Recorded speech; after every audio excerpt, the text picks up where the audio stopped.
What is going on, guys? I hope you're doing well. Today I got an interesting topic to go over with you, and we're going to be talking about drugs. No, not cocaine. We're going to be talking about anabolic steroids and specifically their possible effect on the heart. You see, I was browsing through journal articles and I stumbled upon this case report, which basically is a published paper around a finding on a single individual, which usually physicians do when they see something that they find interesting. And this article is about a young person who comes to the emergency room and that was having a heart attack. And I think that it's a very good article to use to get a little bit more understanding of the heart and also get a little bit more awareness of a potential side effect of using anabolic steroids. Now, anabolic steroids can be very nice. They make it very easy for you to get good gains, as our bodybuilding friends say it. But there's a term in economics that I really love, shout out to them, which they say there's no such thing as free lunch. And this would also, I think, applies to the world of medications, where medications do bring some benefit, but there's always a risk of having side effects. Now, how big or how dangerous could the side effect be kind of depends on various factors, one including the amount of medication you're using and how much of exposure do you have to that medication. Now, enough of me blabbering about this. Let's just get down to the article.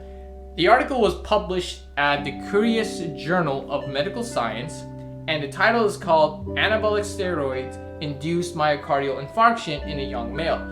Myocardial infarction is basically heart attack. There's different forms, by the way, but this is just the general term. So kind of the backstory of what happened was this gentleman, pretty young, 38-year-old, shows up to the emergency room and he was having chest pain. And not just a simple chest pain, but a chest pain that was radiating towards his arm. And that's a very important note. The chest pain that you have associated with heart attack is one that radiates towards the arm. In addition to that, he couldn't breathe probably. He also felt very nauseous. Now, you can't just say based by he has a heart attack and let's do surgery and treat him. You also need to perform some tests on the heart, take some pictures, measure some things to kind of confirm your diagnosis before you open the person up. And that's what they did. And one of the tests that you do is that you get an electrocardiogram of that person's heart. Now, this is what a normal electrocardiogram looks like. But for the individuals who are having a heart attack, including him, it looks different. It looks like this. Now, in addition to that, you can also run a blood test and measure a protein that is sourced from the heart, and it's called troponin. And just remember this, if the levels are going up for that, that means that there's something going on with the heart. Usually it's associated with cells dying in the heart, and that is not good. Now, once that it was confirmed that he has a heart attack, they now need to figure out where the problem is. You see, heart attack happens when the vessels in your heart gets clogged up. They're kind of like pipes, you know, your kitchen pipes, your washroom pipes. Hair goes down, food goes down. If you don't clean it up or if you just let any kind of junk go down there, eventually it's going to get clogged up. And this is the same with our vessels in the body. If a lot of fat and things go there, eventually it's going to pile up and create clotting. And when that clotting happens in the heart, it prevents food and oxygen to get to the cells, and that will lead to cells dying there. And if you have your heart dying, man, I'm gonna pray for you, because that's not really good at all. So the physicians need to take a picture to see where it's blocked, and then once they know where it is, they're going to do the surgery and open it up. And they did it for this gentleman, and they actually found one of the arteries was 100% blocked with no blood flow going in. Now, with all that said, this happening for a 30-year-old young man is very strange. If this was someone, you know, he's in 70s, he's had other problems, he's had hypertension, he has high cholesterol, he has diabetes, it's pretty possible for him to experience that at that age. But for someone 38 years old and no history of any other medical issues, it's concerning and also alarming. So they kind of did a bit deeping and asked him like, hey man, have you been like doing anything? Any like specific drugs you've been on?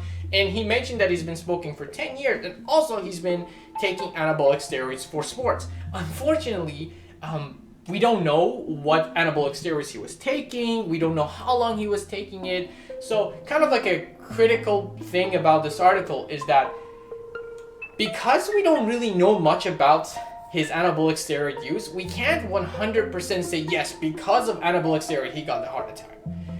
You would need a better research, more people, and knowing how much of what they use. It will help you to have a better understanding. But considering that he's not been taking anything and this happens, it's most likely that the anabolic steroid had led to it. So that is a very important note right there, that most likely because of long-term use of some form of anabolic steroid, that led to clotting happening in his heart, and he was experiencing a heart attack. Now, in the world of bodybuilding, unfortunately, every year we hear a couple news stories about guys who experience heart attacks and heart stops, and unfortunately, the medical team can't get to them as soon as possible to help them out. But luckily, in this case, they were able to save him. They did a surgery. They opened up that vessel, artery that was blocked. And in addition to that, now after someone goes through a heart attack and also the surgery associated with that, they need to be on a bunch of medications. Some of them, they have to be on it for the rest of their lives. Now, just to share with you what he was on, they gave him aspirin and ticagrelor. The purpose of these is basically because you opened there and did a surgery, now you can have a lot of clotting occurring, and you're going to give these medications to prevent clotting to form. And usually ticagrelor is to be taken for a year after the surgery, and it could be stopped or it could be continued depending on the person. Aspirin will most likely be taken till the rest of his life. He was put on atorvastatin, which is anti-cholesterol medication, and that's just to, again, help to prevent the risk of clot formation, as he's had this occur to him. And this is probably something that he's going to be taking till the end of his life. He was put on something called carvedilol, which is a beta blocker. And what beta blockers do is that they reduce the heart rate. Now, in someone who has been experiencing a heart attack, you give him that so that the heart works less, and that will help them having less of a trouble. And also, blood pressure is a big concern with these people too. So you would want to put them on ACE inhibitors, which are blood pressure lowering medication, my apologies, which have been shown to be beneficial in people that have had heart attacks. They usually end with Pril, and he was put on lisinopril, and that is a medication as well that he has to be taking till the end of his life. Luckily, he was okay after he came back a couple days. He left the hospital, then came back for a follow-up. He was okay. But now, as you can see, the impact of this incident that probably has had in his life, this will put him at more risk of other heart problems. He now has to pay some quite money every month for his new group of medications. He also might not be able to exercise as he used to. And it just really impacts an individual's life in a negative way. It makes it harder, things are not as it used to be. So, if it's one thing that I want you to get out of this video, if you've watched it till here, is that please consider the risks and benefits if you want to be taking anabolic steroids.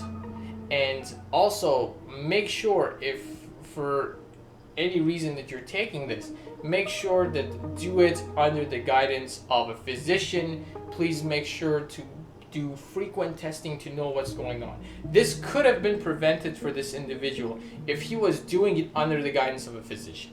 This could have been prevented if he was frequently doing blood tests, as this just doesn't happen out of nowhere. When you do blood tests, there will be indicators, such as, for instance, someone having high levels of cholesterol, maybe some signs and symptoms that he's been having. Maybe before he had really small chest pains that would just come and go.